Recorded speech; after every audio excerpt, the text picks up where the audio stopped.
Hi, everybody. Oh, my goodness. Welcome to another amazing episode. We have the gorgeous, the R&B songstress, Miss Gina Thompson in the house. I know you guys been asking about her. She is here back with some new music. The Things You Do Infanity remix. She has another new single that's coming out in project. So please welcome Miss Thompson. How are you? I'm so blessed. Thank you so very much for asking. How are you? I'm doing well. I'm doing well. Well, first of all, welcome back. Everybody's been asking me, so we got to talk about that first. Everybody's like, where has she been? I've missed her. Is she going to do a tour and things like that? Okay, well, I basically took a break. I had to get my mental right, and of course, my family and that industry sometimes, it can really take a toll on you. And after the things that I had gone through, again, I really had to just take a step back and get my mind together, and just allow God to just, cleanse me and, and get me to just kind of, redirect and get myself back on track. And like I've mentioned, my family, I had a son, my oldest son at the time. It was just, he and I, a single parent, and I had to be more of that mother to him. So within that time frame, again, I also had got another profession in addition to music. But like I said, I just decided to just kind of regroup and collect my mindset, and here I am. Wow. As a mother, I know all the mothers, it's Women's History Month, so you came perfect timing. How did you balance, coming back, from a career to having your family and then now coming back and not feeling the whole mommy guilt? I'm not a mom just yet. But can you talk about the women out there who kind of struggle with that and how you maneuvered through that? Well, I'm sure I probably could speak on behalf of a lot of women. It's easy to give up, but you have your children or your child, looking up to you, and you want to be that positive role model to them. So, I'd rather swim versus sink. And I'm sure many women out there, that were single, that are single parents, or that were, again, you do what you got to do to take care of your family and your household. So with myself, like I said, with God, being my backbone at that time, giving me the wisdom, the strength, and just everything to move forward, I was able to do just that. And moving forward after that, God brought this wonderful man in my life. He is my husband to this day. He is my ace. He's my everything. And then I had two more children. And I will say to you, oh my goodness, he's Mhm. like the best thing that has happened to me aside from my children. And God brought him into my life. So with him, being able to be there for me and support me even through my other profession and music, it's making it, I have a strong support system. It's making it, easier for me to move forward and, go back into the music industry and, show my fans the love again. Now I've seen some of your recent videos. I'm gonna ask 'cause I'm based in DC, so I got people messaging me. They said, when is she coming to DC? I'm looking forward to it.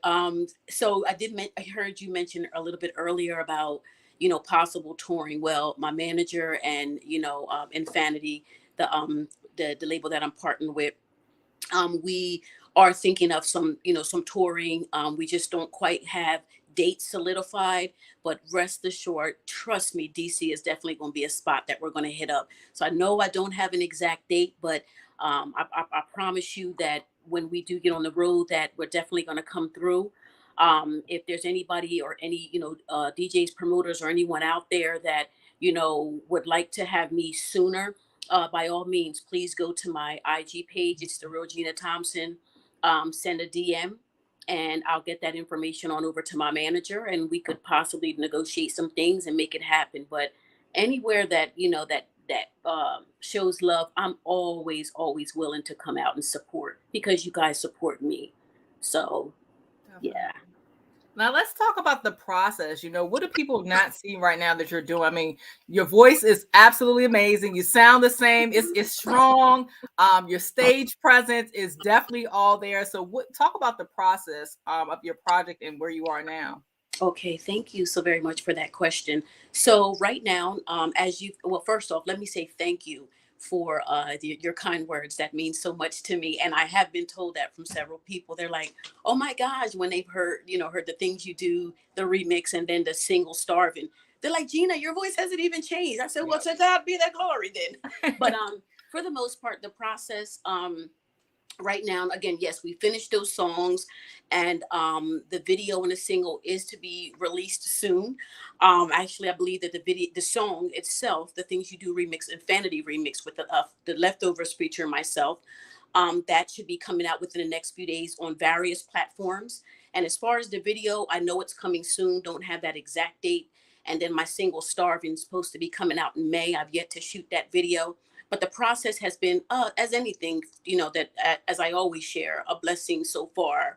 Everyone that has been in my corner, of course, Infanity, Rena, the CEO, DJ Leak, he's the COO, the Leftovers, of course, my family, and everyone's been so very supportive in the journey. And so I'm looking forward to, even after Starving, I'm looking forward to actually even doing more with Infanity, because the family there, the love, the energy is so infectious. It's incredible, and I absolutely love it.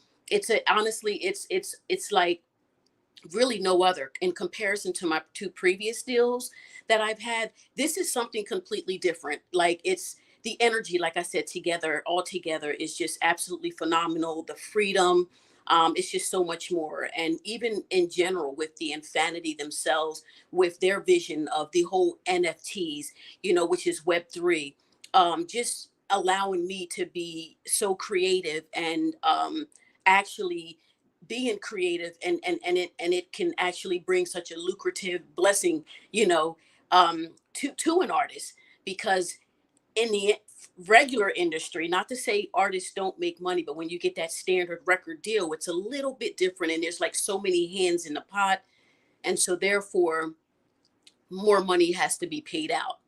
And a lot of artists doesn't get as much percentages as they would with the whole NFT, or Web3 process. And I really believe that that's going to really take over a lot, and many more artists are going to jump on board with it. So I probably shared a lot more than you asked, but No. No, I was going to get to that because I want to salute to you. Like, so many people don't understand the NFTs. I know you heard about the bank collapsing, and people have their views about, digital money and things like that. So what made you want to merge, the tech and the music together? well, I'm going to first, let me say this.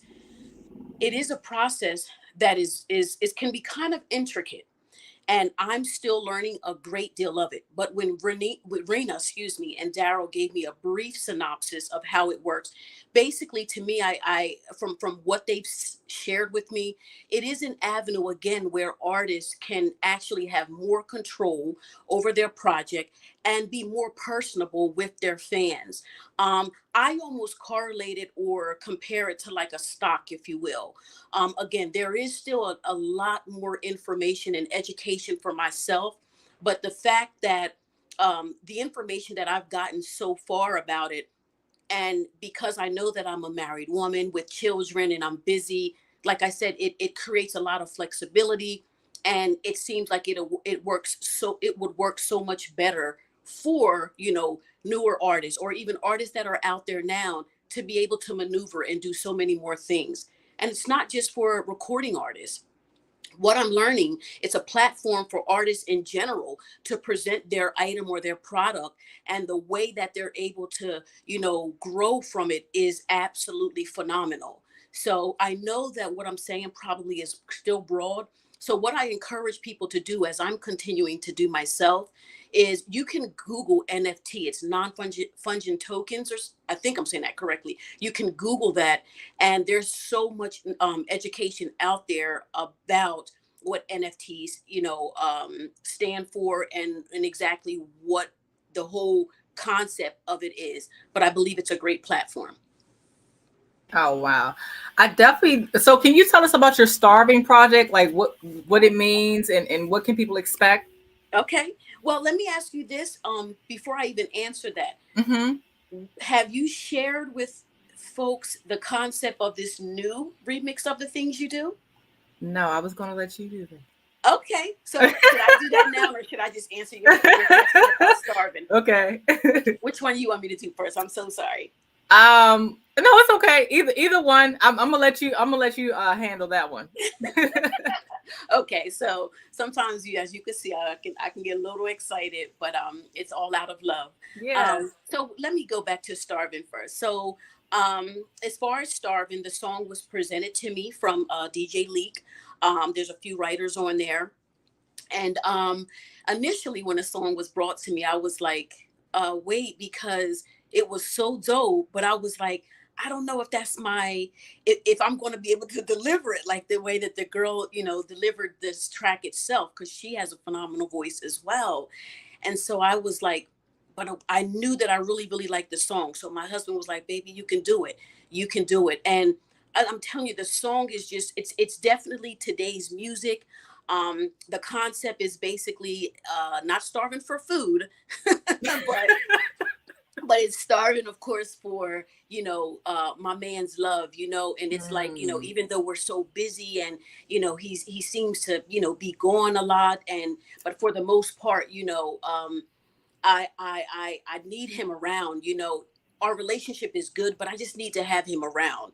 So it's kind of like that concept. And the video, the treatment that I received for the video, oh my gosh, I can't wait to shoot it. But for the most part, it's it still is a love song, of course, but the arrangement and just the way that the song is, I surprised myself even delivering it. And it's one of those songs you don't have to snap and do all this high notes and do all this stuff. It is, you and I both know, sometimes simplicity, the chorus, just the Yep. melody, sometimes that's what it is. And that's what this song is. It's not like, oh, we're about to see how high of a note she can hit on this song. It's really not even about that. It's about the concept in general is just so dope. The lyrics are just so dope. And so again, another blessing.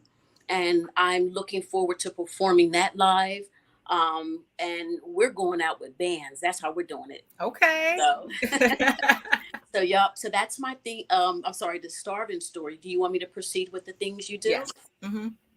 So with the things you do, most people that know the song, it's more the original one was, the concept was, of course, a love song. It's the things that my man does makes me keep running back to him. Well, this concept, when it was brought to my attention, I pondered on it, and I was like, yeah, that's hot.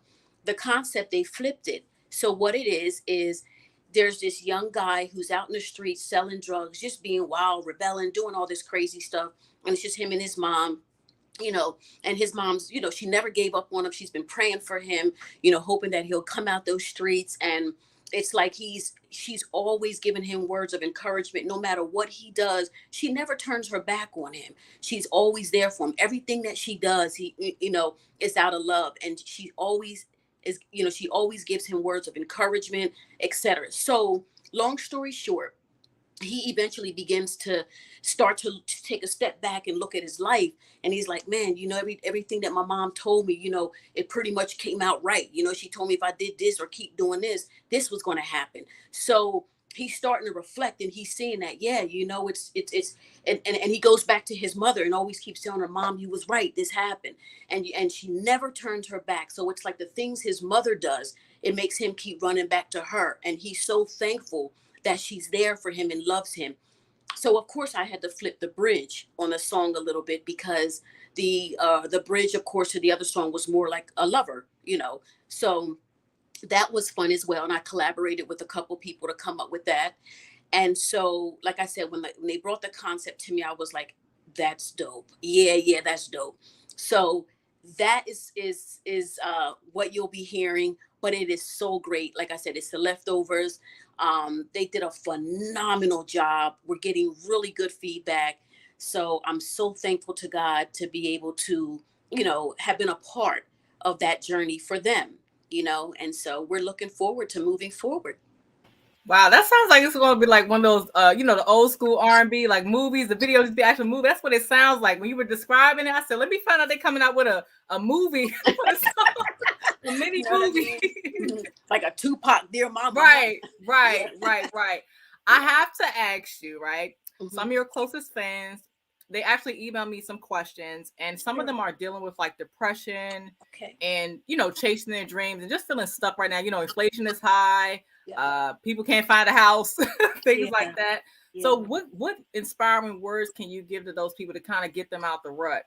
Okay. Well, I'm so glad that you actually asked me that, because another area that I do specialize in, I am in the health field as well. So I specialize in mental health.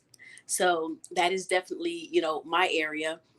So as we know, I mean, even pre-COVID, COVID, post-COVID, I don't even know if there's ever going to be a post-COVID, but yes, inflation. There are so many things going on in our economy, even with social media, and a lot of things that are, that seem to be, excuse me, affecting the mental uh, uh, growth of people, and it's kind of keeping them in a rut, in a darkness.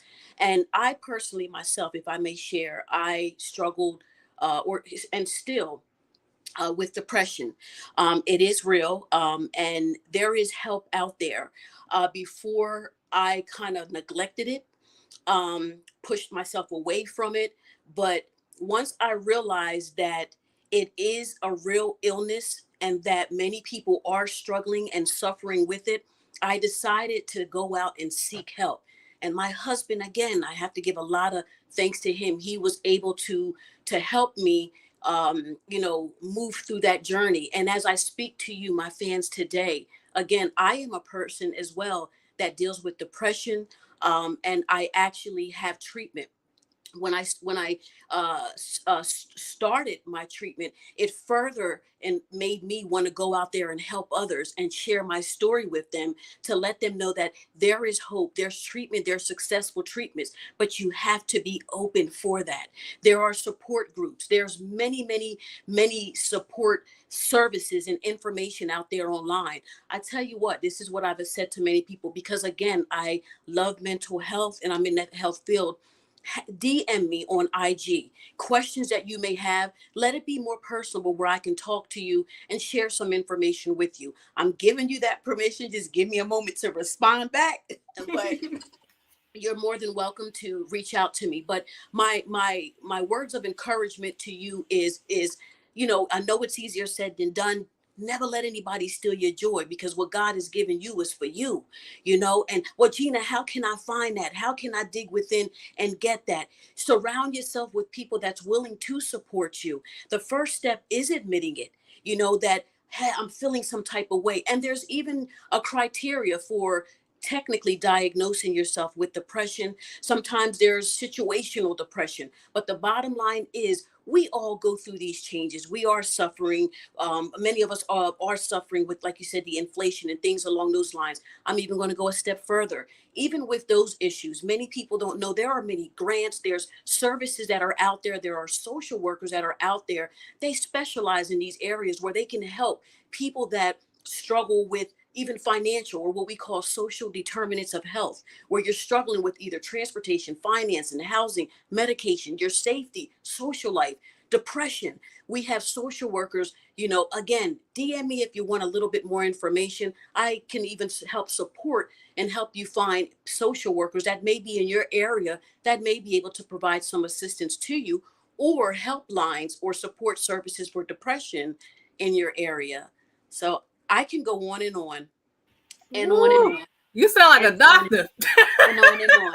Okay. Well, I Wow. actually will be a nurse practitioner very soon. Okay, congratulations. Early Absolutely. Yes. congratulations. And it specializes as a psychiatric mental health nurse practitioner at that. So yeah, that's what I did. Wow. So Wow. send me That send me was the powerful. messages. Absolutely. And I live it, and I have a family history of it. So I take it very, very, very seriously. And my kids would tell you, but they'll be on me, Mom, not the president. I'm not pressed, but nevertheless, it's real. It's so Yeah. real. And people don't talk about it, but it's real. And it's some of these teenagers and, or and adolescents, young children, self-destructing or committing suicide. And it's because, they're not they're not feeling comfortable enough, to talk about the situation, or there's a stigma, or a lot of our men, I'm a man, I'm not going to tell anybody I'm depressed or down or whatever.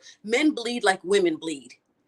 So we all have the same chemical transmitters that we call up in here, and they all work the same. It's no different for a man, no different for a woman. Different hormones may be in there, but with that chemical balance that we all have innately, it's the same.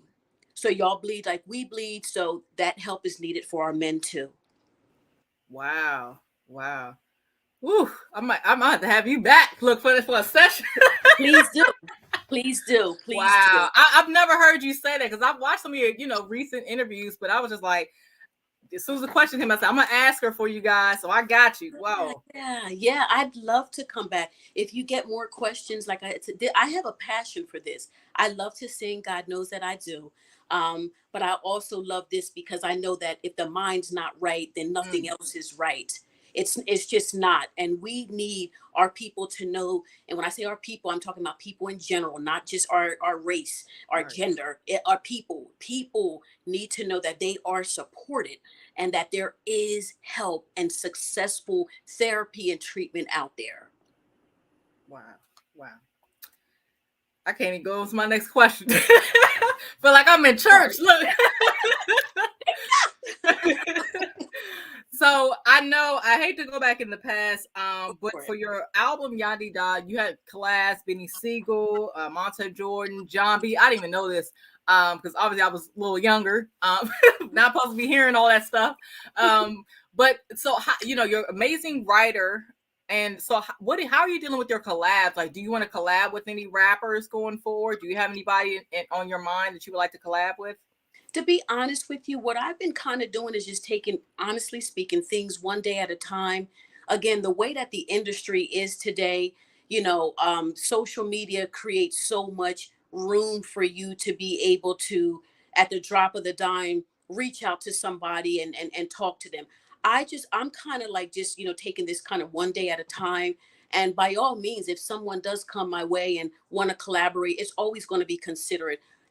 But the exact answer to your question, is there anyone in particular? No, not really, but I'm not against, getting some people to, inquire about, wanting to work with me. Speaking of such, I did get like a message on my IG from it was a guy that's actually, I think he's a singer, and he wanted to do some collaboration with me. Now I haven't passed it quite on to my manager yet, but nevertheless, I'm not opposed to it. If someone wants to, try to collaborate, as long as we can, handle things the way that we need to handle them, I'm okay with that. Writing, singing, doesn't even matter to me. Okay, last two questions. Advice to young women who want to get in the industry. Oh, that's one of my favorite questions. And honestly, I mean, I know you narrowed it down to women, but my answer is always the same, whether it's anybody. One of the biggest things, it is tough, because sometimes with women, a lot of times people may come at you like you're some type of inferior, if you will. Um, One of the biggest things is just educating yourself as much as you possibly can. Keep and uphold respect for yourself, and it's one of those things as well.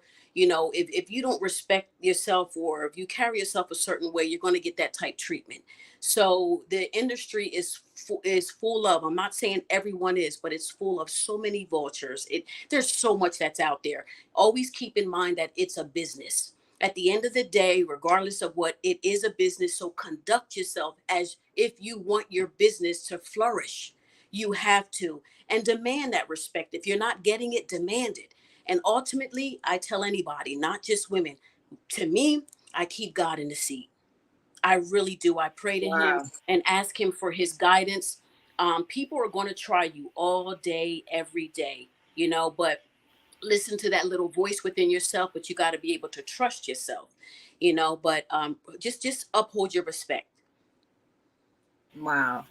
And last question as we close out. Well, no, last two questions. So tell us the process, of you first getting started. You Yeah. got to put yourself out there. So what did you do in the beginning? Because I mean, a lot of people don't even get the chance to even be in your shoes or get the Yeah. opportunity. So what were some of the things that you did to get seen and noticed? Again, such a blessing. So, um, it kind of started with me. I'm gonna go back a little bit to a little bit further. It started with me in church. I sang on the choirs, and I come from, a musically inclined family. My mother, father, and my siblings, everybody sang, and I'm the youngest of all of them. And so I started in church, then started singing in school. But again, it was choirs. It was my brother, and his name is Chris. He had kind of like heard something in my voice. So then he was like, you know what, sis, I'm gonna take you to a studio and I'm gonna have you record, and see how your voice sounds. Then my mom at the time had taken me to the place called Wildwood. It's like a beach or whatever. And they had these little studios where you can kind of sing other people's songs. And I had sang Wind Beneath My Wings. And I kid you not, like when I came out of that booth after singing, that boardwalk was like a standstill. And I was so young at that time. So shortly after that, a couple relatives of mine had decided they knew Rodney Jerkins. So they wanted to introduce me to Rodney. So they took me up to, so I'm sorry, yeah. So we made an appointment. They took me to Rodney's. I sang on a spot for him, and then he signed me on the spot for the most part. And shortly after that, his father, being my manager, went and shopped me around. Several people were willing to, sign me, but we decided to go with Mercury through Polygram at that time, and that was back in '96. So that's how my journey started. We recorded the album. The Things You Do was selected to be the first single. Now, many people don't know that the Things You Do that everyone knows, that actually that is the remix to the original Things You Do. And that album was titled Nobody Does It Better, and Rodney Jerkins did the original. Puffy did the remix that everyone hears, featuring Missy. And then we did another remix of The Things You Do featuring Craig Mack, the late Craig Mack, God bless his soul. Mike Nitty was the rapper at the time, and Raekwon. And then things happened with that label. We parted ways, and me and Missy had kind of grown closer at the time. So she was like, gee, why don't you just, let's see what we could do at Elektra. So I signed to Elektra. We got that album going. Yada Yada was my first single off of that album, and that album was titled If You Only Knew. It was unreleased. Unfortunately, circumstances happened at Elektra, and I asked to be removed from the label. And that's when I kind of, going back to your very first story, the very first thing we spoke about, I had to just pull back and just kind of regroup myself and get myself together. But with that second project, kind of going back a little bit, as you've mentioned, I did co-wrote most of that out, co-write most of that album, and I did collaboration with John B. We actually did a duet. He did 3 tracks on the song on the album. Beanie Siegel was featured in one of the songs I had written, and I worked with Montel Jordan's camp. At the time, Shep Crawford had wrote "How Did You Get Here" by Deborah Cox. Well, he also wrote 2.5 songs on this album. The half one being a gospel interlude. I also worked with Jazzy Jeff's camp, and Eric Roberson wrote Yada Yada. He was, on, I don't know if many people know Eric Roberson, but I know that I know him. And so he wrote Yada Yada, and Missy was featured on that. And that's pretty much how that second project went. And then, like I said, I did my hiatus, and here I am back. Wow, wow. So as we wrap up, can you tell people, what are some of your goals this year that you want to crush? Oh, absolutely. Just to continue to, make great music, be there for my fans. I will say, traveling, touring, and again, as like I said, with anything, ultimately, God knows my heart desires, asking Him to continue to drive, and take me to where He ultimately wants me to be. But I want to be supportive of my, continue to be supportive of my family. That's a lifetime goal, to be honest with you. And then, like I said, being there, supporting my fans, traveling, and just, just enjoying what I'm doing. I don't want to put too much pressure. I'm not trying to stress anything. Like just taking things one day at a time. And again, whatever God has for me is for me. Okay. Well, can you tell the world where they can find and connect with you at, and then your website as well? Absolutely, absolutely. So I do have, it's the real Gina Thompson is my IG. Please, please come follow me, DM me, ask questions. I even have a contact information on there where you can email for bookings and things along that line, and that information will get passed on to my management team. There's also the Gina Thompson. I just got a Twitter account established, and monthly I'm going to be doing speaking. So there's like a live chat, if you will, sort of like a podcast, almost something similar to this. And you won't be able to see me though, but you'll be able to hear me. So we're looking forward to that growing. Infanity, I thought that was a great idea and something that they set up. So you can come check me out on Twitter as well. You can go to Spotify and you can download my stuff as well. So yeah, there you go. So, but if you want to chat with me, like I said, monthly, I am on the Gina Thompson Twitter, and then you can also chat with me on IG, the real Gina Thompson. Wow, this was an amazing interview. We're having you back for sure. Yeah. Everybody's they're in my chat like, oh, thanks. This is amazing. Oh, tell everyone I said thank you so much. God bless you all. And I'm telling you, this is for you all. This is for you all. We artists are really the fans, our loved ones make us. So we thank you. We thank people like yourself and fans and that they're the ones that they deserve this, that you deserve us to talk to you, spend time with you, because we really need you guys and you're our support. So I thank you all. Oh, thank you again. I appreciate it. Absolutely. Look forward to seeing you next time. Absolutely. God bless you and continue doing a phenomenal job. Thank you. You're welcome. Bye-bye.